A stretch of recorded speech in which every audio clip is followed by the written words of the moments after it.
Hello, everybody, and thank you for joining us on the Female Fist for the fourth episode. Today, with us, we have a very well known, decorated boxer and coach. He is formerly ranked number one in the world by the International Boxing Federation, NABO champion at the super middleweight. He has famously fought Bernard Hopkins, Jeff Lacey, and Glenn Johnson in the pros as well, with an extremely impressive amateur record of 90 wins, 9-0, and 11 losses. It is with so much extreme pleasure to welcome Syd Vanderpool. How are you doing, Syd? I'm doing great. Thank you so much for taking the time to chat with me today. No, thank you for joining us. So, your professional career, it began in 1993. That was 2 years before I was born. Oh my gosh, thanks for that. Yeah. But from what I understand, you actually started boxing, like your boxing journey in 1978, was it? Yeah, be 78, correct. Be When you were like 78. 6 Yeah. years old? 6.5 years old. That was So, like, it. that is such a okay, I personally haven't really met anybody that's actually started boxing at 6 years old. What was that like back in the 70s? Yeah, I mean, I didn't have anything to compare it to. I Right. just because again, I had four older brothers and they were all boxing. So that just kind of seemed like the norm. It's kind of like what we did as a family. Yeah. So, that was just part of what I did growing up. And, when we had the opportunity came for me to jump in the ring. My dad kind of was like, hey, get in there. And I did it. And there was no looking back once I was in the ring and won my first fight. That was just like a feeling that just took you from there all the way to now. Yeah, yeah, yeah, pretty much. It was y- again, I box as a southpaw, but I'm right-handed. So I got that because my oldest brother is a southpaw. And just watching him, just being around the gym, watching him, I stood the way he stood. And when I got in the ring, I just started boxing as a southpaw. And no one ever corrected me because I was doing it and doing it well. So, boxing was always a part of kind of what we did. And, we had a ring in our yard, we'd spar in the driveway.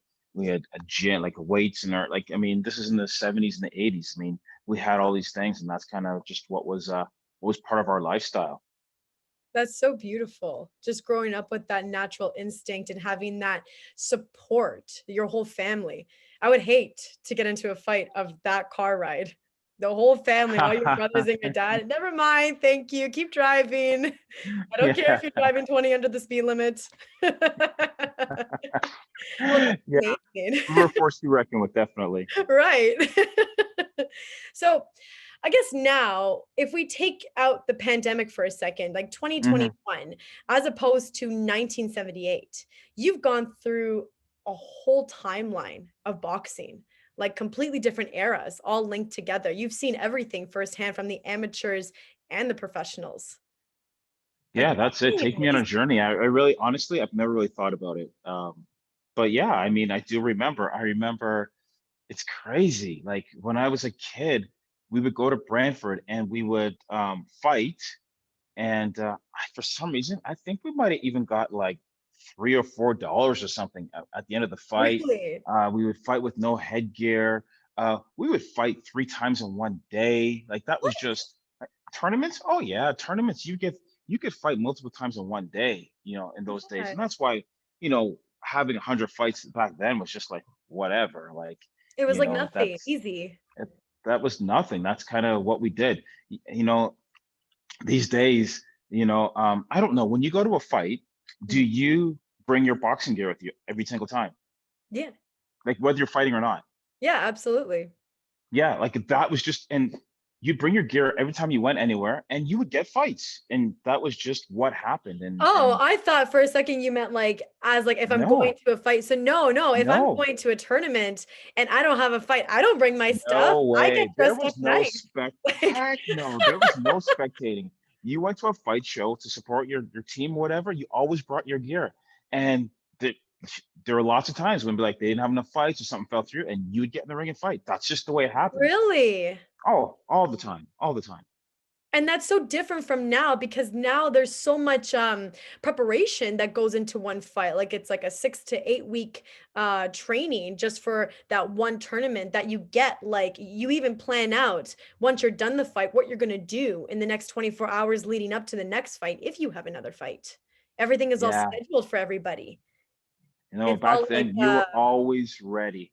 yeah, Always ready. You just went to the, yeah, always ready. that's a very different mindset.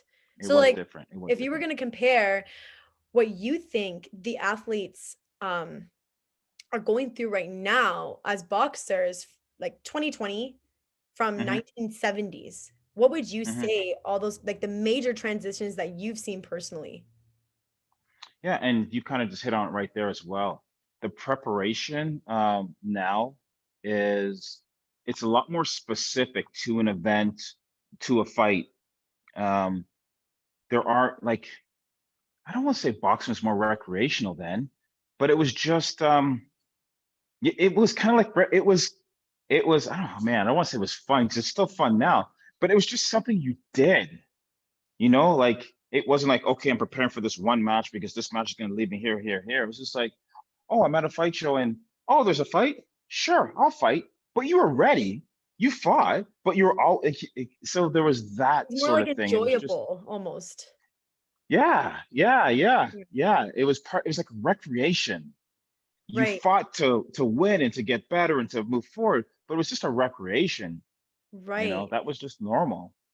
That is I can't even imagine that because in my day, like even me growing up in a gym, even as a girl as well, since like Hmm. women in boxing haven't been as popular for that much, like for that long. So even for Hmm. me, like it's always been so structured. Like when you have Mm, a fight, you have to, really prepare for it, and you're focusing on this one day, like when you get to fight.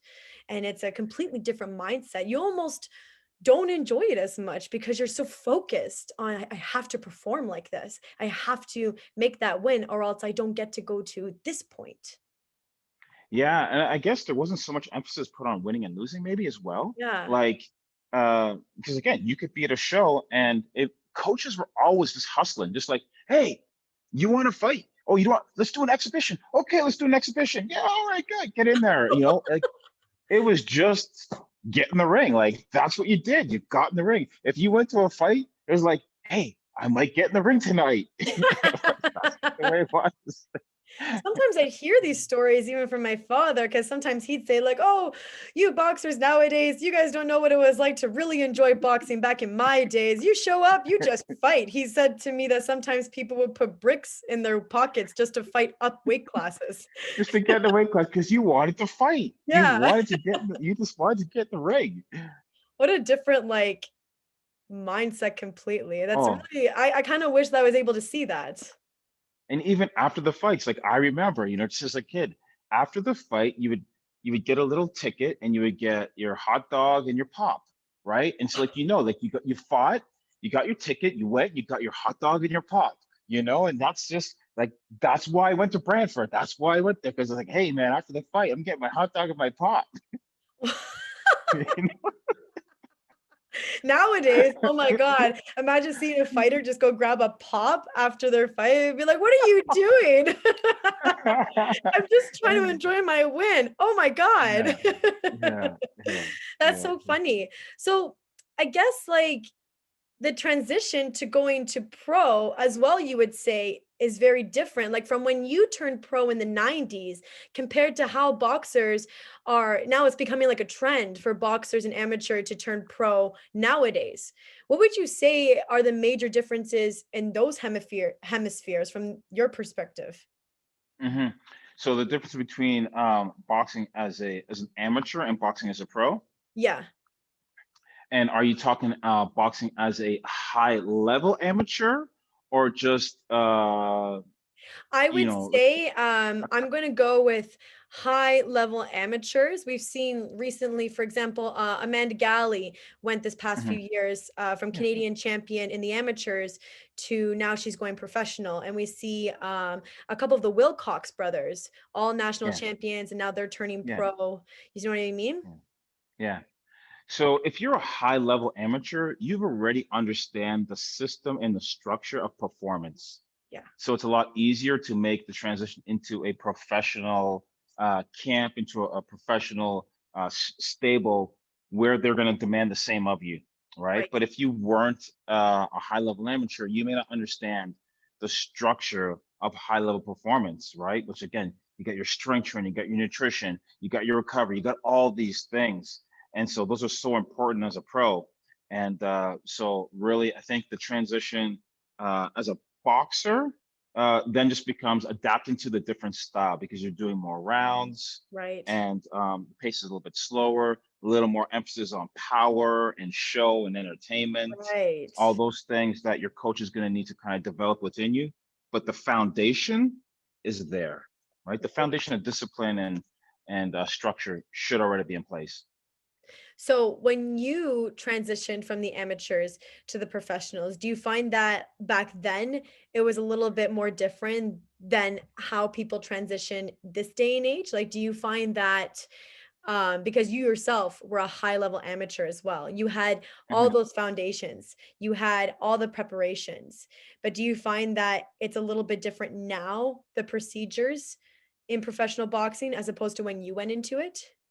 Yeah, I didn't spend enough time uh, in the amateurs at the international level. Right. So again, I turned pro at 19. So I really had only been senior for 1 year, where you really start to then get, because now they're going to gear you for the Olympics. So Right. now you're getting, different training camps and that sort of thing. So Yeah. I didn't have that structure, a long time in that structure. So when I turned pro, again, it was a learning process for me. And I didn't get that until I went to a training camp, with John Davenport, who was at one time, he was an Olympic coach for the Yes. US team. He trained Lennox Lewis for his first 13, 14 fights. Right.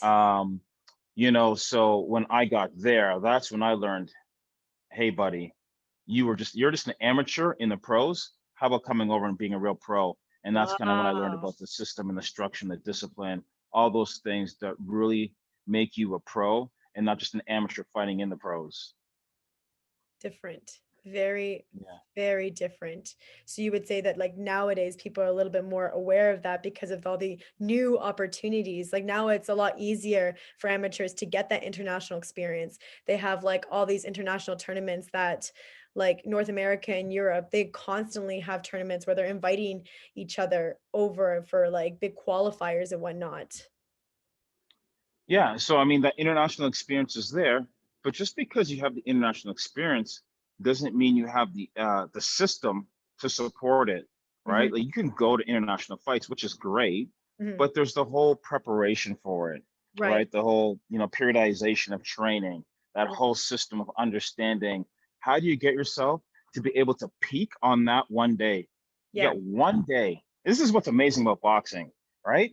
You can train for 6, 8, 10 weeks. On one day, you have to bring out your very best against somebody else is bringing their very best on that single day.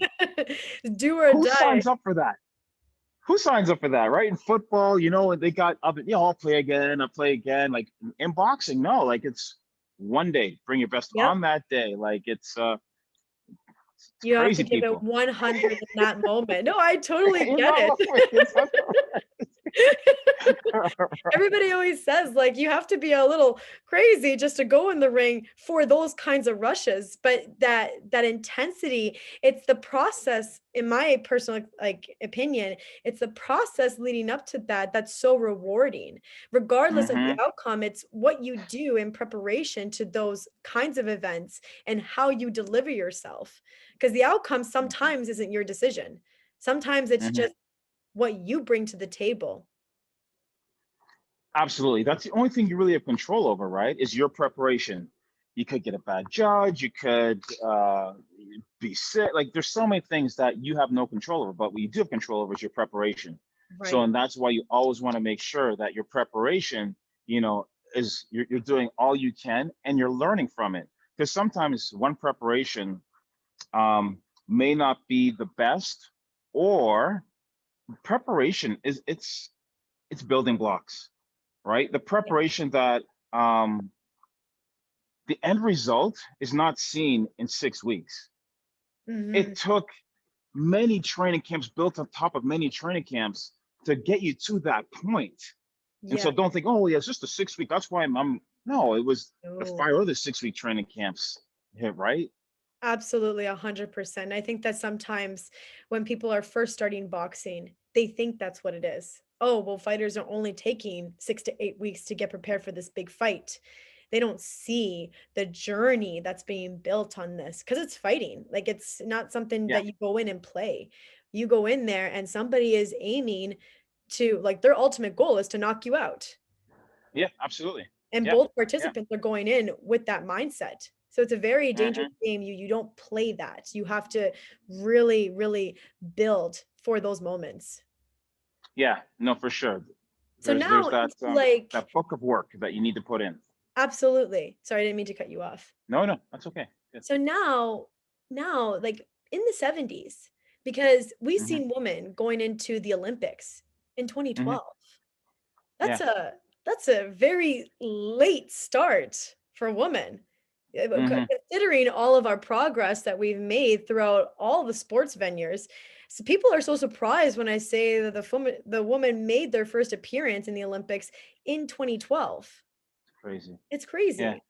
Like 10 years ago. when you started, like how relevant was a woman boxing? Like what was that like in your competitive years?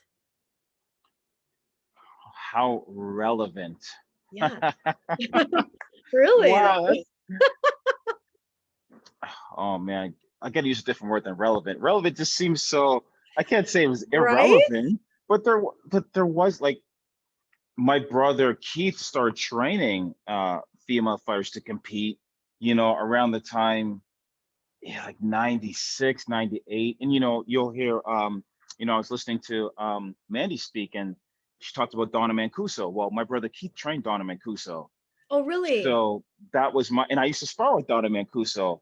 And yeah, like, so that was the kind of first experience that I had gotten to females boxing and actually get in the ring. And in terms of skill level and coachability and all those things, I mean, obviously on par with what men are doing, Right. and some exceeding, but that was my first experience really to be in the ring with someone at a high level. And Right. again, not near the international or fight experience that I had, but like skill wise, like very skilled. Right. Right. So it was good. It was a good introduction to that. Because it wasn't so much that women couldn't do it, that like, of course, we've always had the same capabilities, but the opportunities There was just no weren't there. opportunity. There was no Even opportunity. like Yeah. girls that had this raw talent, sometimes it was so hard for them to even develop that talent because there was nobody else for them to do it. Because a lot of girls just didn't even know that they could or that they were even welcome. Because a lot of girls would get shied away from a gym, to my understanding. Mhm. Even Mandy herself said that she's experienced some like moments where people were like, no, this is your ring, or even it's time for you to come out and let the Yeah. guys come in. So like Yeah. back in when you were competing, did you ever experience personally where you seen something like that? I mean, I'll say, like, I mean, I was a part of it because how many times would I be out in the mall and I'd be like, see a big guy, be like, yo, you're a heavyweight. You come to the gym. When did I ever look at a female and go, hey, you should come to the, like, it just wasn't, I just didn't think about it. Right. And Right. so, we were picking guys out, like, come to the gym. And we weren't like going to Yeah. girls, hey, come join me at the gym. Right. It was just because it wasn't part of our culture yet, right? Right. So I think now, like with what you're doing, and just again that whole awareness, like, hey, females are doing it at a high level. I was watching, I forget her name, but she's Russian, and I Oh, was watching right. her. Yeah, Katie, right? Southpaw. Oh my goodness, like just I don't know if I want to fight her. Like, it was fun, like for real. And kudos to Mandy. She makes me watch. She's like, you gotta watch this girl. You gotta watch this girl. And I was like, yeah, girl boxing. I don't know. Like they're not because I hadn't seen any high level female boxing like at that Right. level, right? And like Mandy, but like, and now I'm like, wow, like some really good boxers. And Yeah, I think everyone just needs to be exposed to that. It's just that exactly. exposure. I think that Yeah. now, like, that girls are going into UFC and UFC has brought a lot of attention to women in combat, because obviously Mhm. women have been professional in boxing for a lot longer than women have been in UFC, but it just wasn't announced. We didn't have that platform for Yeah. people to Yeah. recognize, like, Yeah. hey, girls are doing this, and they're not just doing it, but they're doing it really well. Like, Mm-hmm. you see Mm-hmm. in like UFC and now in professional boxing recently, like with Katie Taylor and the Serrano sister, like they're highlighting main events. Yeah. It's such a Yeah. huge movement and it's so wonderful. And when people at first, like with that impression, oh, well, it's just girls fighting, like they're not fighting at the same intensity as guys. But then when they see these girls and they're like, oh my God. Because the Yeah. stereotype is also that a girl almost looks like a guy to be considered Mm-hmm. dangerous. Mm-hmm. But then you see Mm-hmm. somebody like Katie Taylor, or you see somebody like Mandy Bujold, or you see somebody like the Serrano sisters, and these are beautiful women, Mm-hmm. and they can Mm-hmm. fight, and they Yeah. can take a Yeah. hit. Yeah. And I think I mean, even back from like Christy Martin, I mean, when she was on like some of the most exciting fights, right? The undercard Chris and but what you're seeing now, and again, because of the exposure, because there's more females in the sport, you're seeing the skill level just Yes, rival that, like, and that is what I'm excited about, right? Is absolutely. the skill level is on par. It's like, wow, okay, now, okay, Yeah, watch out, okay. gentlemen. Not watch out. You think you're just gonna be main event just because you're a guy? Not, no, it's Oh, not. You know what I mean? You no. better, yeah, like, and it's exciting. It's exciting. Even like in my personal experience, when my father used to host the club shows, I've made Hmm. evented one of his club shows. And he's told me that the club shows of his that I've made evented has filled up the most because they're so excited to see. Yeah, At the time I was still a novice, and I was yeah, like, I think 18, 19 years old. So yeah. everybody was just so excited to see a young girl fighting at that level, just being a main event in a local club show. They were just really Well, curious. and let's be honest too. I mean, you're so explosive, right? People Oh, just want to see it because you can knock someone's head off at any moment. So it's like, so fun. But go on. I'm joking. right? Oh Thanks, my Sid. gosh. You're welcome. But it really made me feel like, that's such a good feeling, not just because Hmm. of like how I'm performing, but just at a level of a young girl. Cause I know there's a young girl in the audience that's most Yeah, likely looking at me thinking, wow, like that's now in her head as normal because she's seen it. So now she knows if that were something she wanted to do, she's already seen it. So she thinks like I can do that. yeah. So No, impactful. absolutely. Yeah. And And I I think love that's that. why, conversations like this are so important because, as a male, when I hear like, oh, wow, like I was inspired because I saw another female in the gym. I was just like, Yeah. oh, really? Like, why are you inspired? Like, I'm not a female, so I don't know that. And Yeah. then when I hear, I'm like, oh my gosh, really? That's cool. The female athletes I have in the gym, I need to make sure that they stick around a little bit extra, talk to some, you know what I mean? Get them on Yeah. social media a little bit more because they could inspire the next Mandy Bujol. They could, that's all it takes. That's all it takes, right? So, yeah, Absolutely. these are great conversations to have for sure. Well, even for me, like when I was growing up into the sport, my dad told me about Mandy. This is before, obviously the Olympics was even a thought for women. But he told me about Mandy. He's like, you want to know what it takes to be a successful female boxer? There's a girl right now representing Canada, and she's had multiple national titles, and she's somebody you need to watch because she does everything to a T. She's so dedicated. I wish that Hmm. half of my guys were even half as Hmm. dedicated as her. And that Hmm. said so much to me. I was like, really? And I at first I thought like, Mandy, is this like somebody who's like really like, because this is my image all the time, is Yeah, like yeah, a really yeah. strong, you know what I mean? And I was thinking that. Then he's like, no, she's actually going to be a weight class like lower than you. You're probably going to Lower go than you. 54, and she's 51 kilos. And I'm like, no way.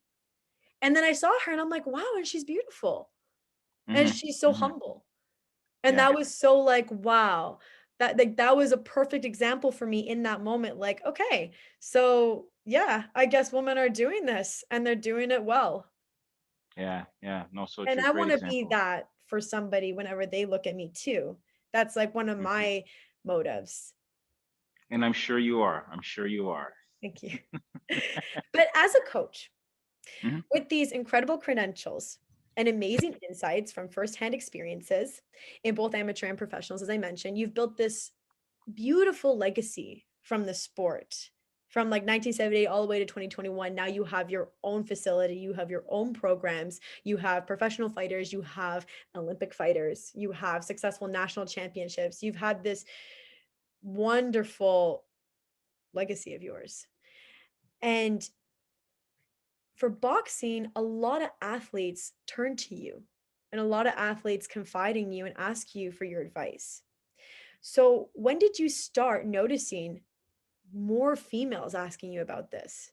When did you start noticing that more females were walking in through your door and being the ones asking you?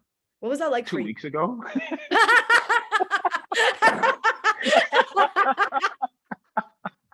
Oh, Good.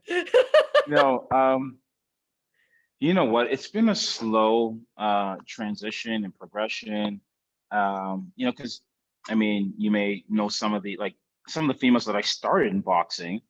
Jessica Camara, day Right. one. Like this is where she started her boxing career. Natasha Spence, this is where she started.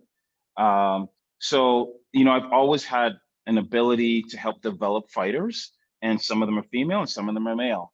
And I think now that I'm a little bit more involved in the amateur boxing scene, as a director, as a boxing Ontario and part of the coaching committee and that sort of thing.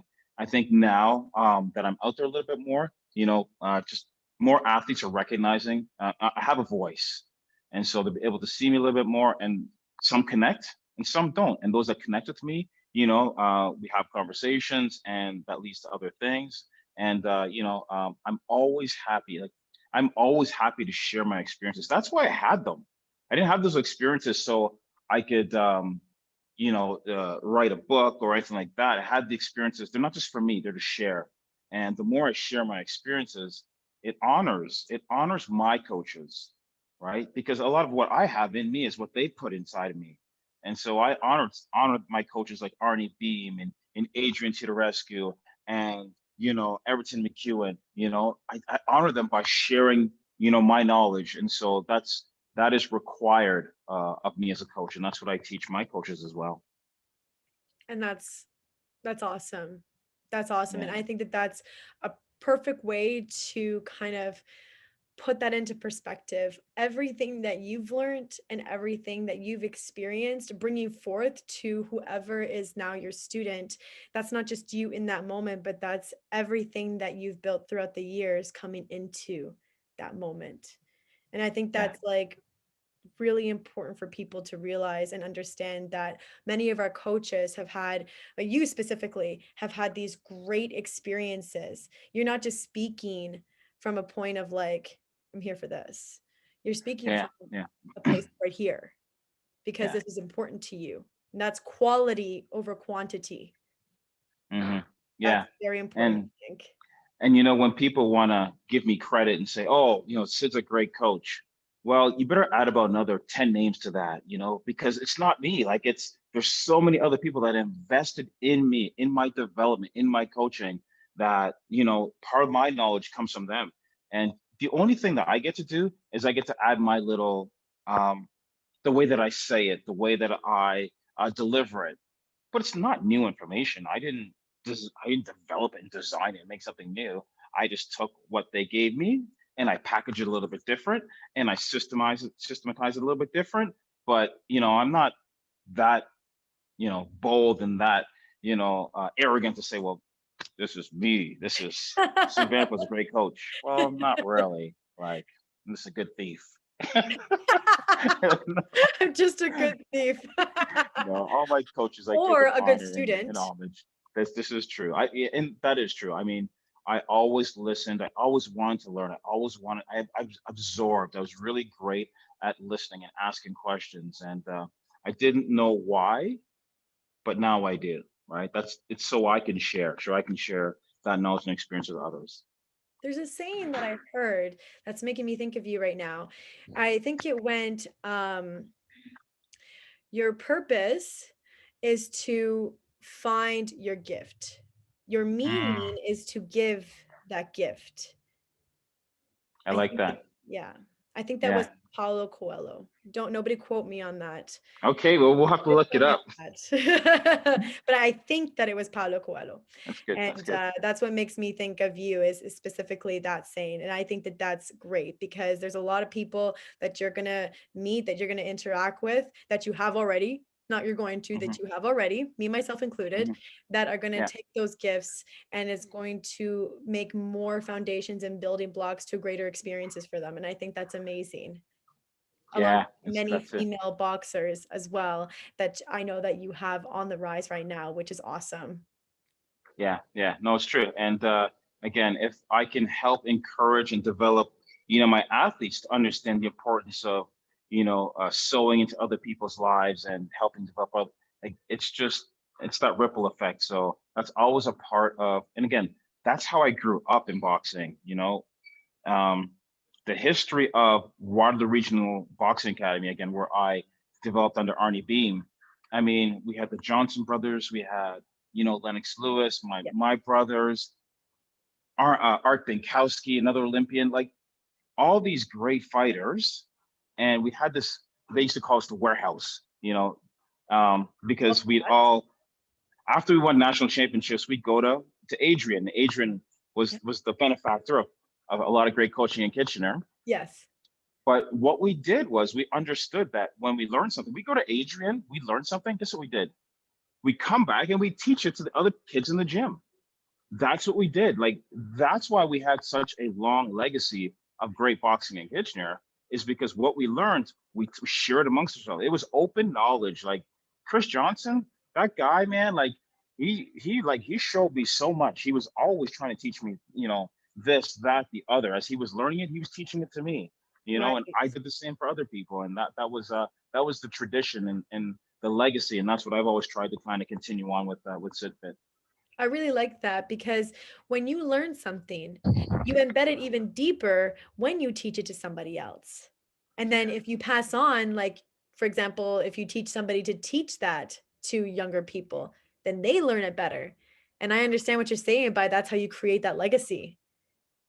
That's awesome. And when the weakest link gets better, everything gets better. Better. Our sparring was insane. Like it Right. was so high level because everybody was constantly getting better. We all like it wasn't like way up here and way down here. It was like no, like it'd be like here, here, like everything kept on That's going. And so when you awesome. got to like our lowest level guy, like you'd be like, oh my gosh, that guy's good.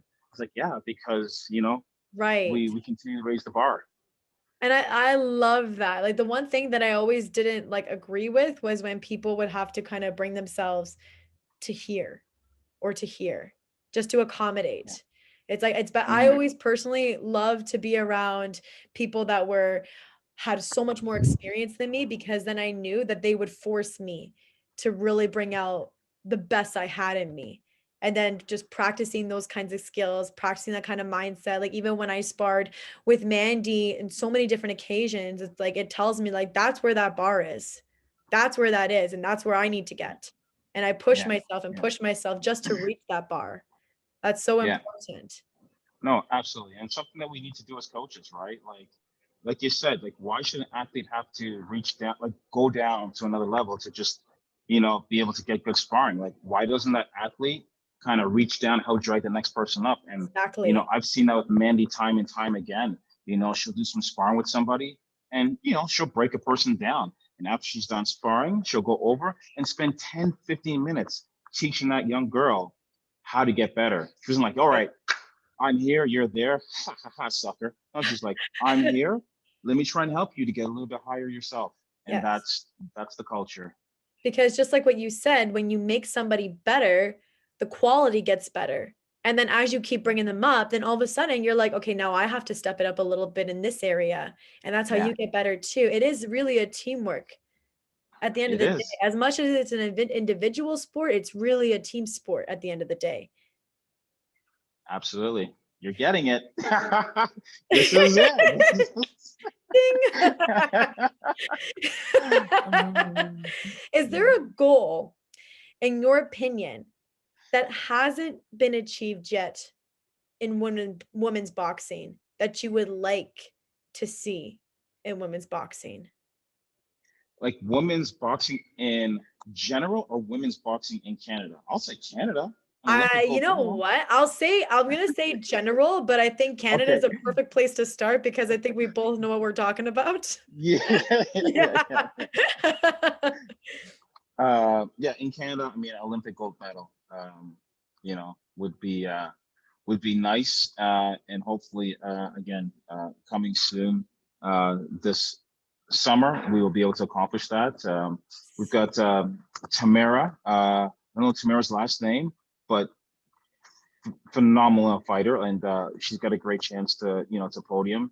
They're all good, but I mean, those are some of the ones that stood out to me: Tamara Right. and of course Mandy, right? And so it'd be nice to see both of them, get gold medals in Absolutely. 2021. Yeah, Those two girls are ferocious. And it's funny because Mandy's 51. And what weight class does Tamara fight? She's super tall. yeah, like 80, I don't know, 81. Like she's, Yeah. You got 81 yeah, kilo she's, here. You got 51 kilo here. Two like deadliest females right there in the country. Isn't yeah, that right. funny? Yeah, sure. So Um, for you, I think I know the answer, but okay. for our audience, who is your choice, a female boxer for others to look up to as the gold standard? uh, yeah, that's easy. It's definitely Mandy Bujold. 100%. Yeah, and it's again, I always like to look at the history of excellence. So what you're doing now is great. It's important, but it's what was it built on? And when you look at, you know, since she was 16, I think she like 16, she didn't lose, a national championships until she had, she didn't lose at all. She went and had a baby, which was Yeah. important, and then came back, right? So that was her Yeah. little break. That was a little hiatus. It gave somebody an opportunity to sneak in there for one shot, but unprecedented 11 national championships. And when you just think Absolutely. about that, like how many people are just trying to get to the one or the two or the three, 11, right? Like Great. that's, and obviously internationally, Yeah. but the work ethic, the Mhm. discipline, the humble attitude, just yeah, it's definitely, and you can see why, brands like Under Armour and Yes, Everlast want to come alongside and support her and be a part of that, right? So absolutely. definitely. Well, because somebody with that kind of work ethic, somebody can look at that and it doesn't necessarily have to be in boxing, but just that work ethic to obtain something that you want is something alone to admire. I mean, this girl trains like 6 days a week. Like, what does she double train those 6 days a week or something like that? She works and works and works. And it's all for that one goal that she's seen for years. And despite even her 2016, we'll say, we'll say setback, Hmm. Hmm. just for that little glitch there. Aside from Yeah. that, though, that never stopped her. She's like, Hmm. "This is my goal, and nothing's stopping me until I get that goal, no matter Yeah. what." And that, Yeah. like, Yeah. even before the Olympics was even, because she's been competing before 2012, but she knew that there was going to be a moment that she was going to get that Olympic gold. Yeah, yeah, no, totally. And I'm gonna call that a 2016 experience. Experience. Because, Thank you for, yeah, thank you. yeah, because now when you hear her talk about it, she's not bitter. She's Yeah. like, that is what it is. Mhm. And that has actually made me stronger, right? Yes. I've got another opportunity, and that opportunity, you consider like what she went through and was able to still get in the ring. And she knocked the girl down in that fight. Yep. And to finish that and do that now, like, I mean, that experience has just made her, even stronger. And, not, I mean, even Lennox Lewis, 84, lost, I think he lost his either first or second fight, 84. Nobody remembers that. What do they Yep. remember? 88 gold medal. What are they Yep. going to remember about Mandy Bujold? 2021 gold medal. They're going to think about, you know what I mean? Absolutely. But yeah, that's what it takes. Absolutely. I 100% agree. Yeah. Thank you for that. Do you have any last motivating words for our audience? Motivating words. Yeah. I mean, you know what? Um, Male, female, whatever. I mean, there is a system and a process to success and failure. Both just don't happen. It just doesn't just happen. Like there are things that happen along the way. Like I would say, the wheels just don't fall off the bus. It's like a nut falls off here, a nut falls off here, or vice versa. You put a nut on here, you put a nut on here. You like there's little things that happen along the way that either create your success or they create your failure. And it's a system and a process to everything. And so just be aware of that. If you're not experiencing the success you want in an area, think about the system. What is my system? What is my process? How do I improve on that? If you improve on the process and the system, the outcome will be what it's going to be, and you can continue to improve on the process. That's what we have control over. Thank you so much, Syd. That's absolutely amazing. Thank you You're so much welcome, for taking Scarlett. the time to be here with everybody, share your experiences, and just talk about what you've seen. Your experiences alone, I'm sure, is going to really motivate a lot of people out there. I'm happy to be able to share my experience, and thank you for doing what you're doing with this show. And I wish you much success. Thank you so much, Syd. Can I get them up? Southpaw. Salva. Oh, I'm going to do it too. Nice. Good work. Thank you so much, Syd. You're welcome. We'll see you soon. And everybody tune in next Friday, 12 o'clock. We have a wonderful guest coming with us. So please be sure to tune in. Thank